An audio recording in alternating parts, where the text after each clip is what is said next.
উত্তর পশ্চিম বঙ্গোপসাগর এবং তৎসংলগ্ন এলাকায় অবস্থানরত লঘুচাপটি আরো ঘনীভূত হওয়ার আশঙ্কা দেখা দিয়েছে। আর এই পরিস্থিতিতে উপকূলের 5 জেলায় ঘন্টায় 80 কিলোমিটার বেগে ঝড়ের পূর্বাভাস দিয়েছে আবহাওয়া অধিদপ্তর। এদিকে সকাল থেকেই ঢাকায় শুরু হয়েছে বৃষ্টি।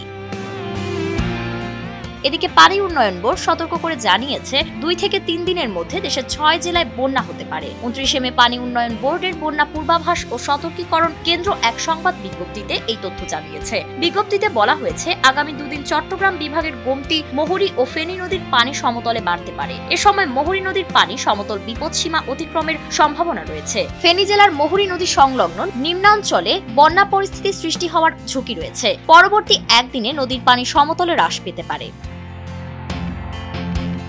সাধারণ ফ্যানের দিন শেষ, আকিস ফ্যানে বাংলাদেশ। এছাড়া সিলেট ও ময়মনসিংহ বিভাগের জাদুকাটা, মনু, ধলাই, খোয়াই ও সোমেশ্বরী নদীসমূহের পানি আগামী 3 দিন বৃদ্ধি পেয়ে বিপদসীমা অতিক্রম করতে পারে। এই সময় সিলেট, মৌলভীবাজার ও নেত্রকোনা জেলায় উক্ত নদীসমূহের সংলগ্ন নিম্নাঞ্চলে বন্যা পরিস্থিতি সৃষ্টি হওয়ার ঝুঁকি রয়েছে। রংপুর বিভাগের তিস্তা, ধরলা ও দুধকুমার নদীসমূহের পানি সমতলে আগামী 3 দিন বৃদ্ধি পেতে পারে এবং তিস্তা নদী সতর্ক সীমায় প্রবাহিত হতে পারে। আগামী 2 দিন পর্যন্ত বরিশাল, খুলনা ও চট্টগ্রাম বিভাগের উপকূলীয় নদীসমূহে স্বাভাবিক অপেক্ষায় অধিক উচ্চতর জোয়ার পরিলক্ষিত হতে পারে। এদিকে সুরমা, কুশিয়ারা নদীর পানি সমতলে হ্রাস পাচ্ছে, যা আগামী 3 দিন পর্যন্ত বৃদ্ধি পেতে পারে। 6 জেলায় নিম্নাঞ্চল প্লাবিত হতে পারে। আর এই পরিস্থিতিতে দেশের 4 সমুদ্র বন্দরে 3 নম্বর স্থানীয় সতর্কতা সংকেত দেখা দেওয়ার আশঙ্কা রয়েছে।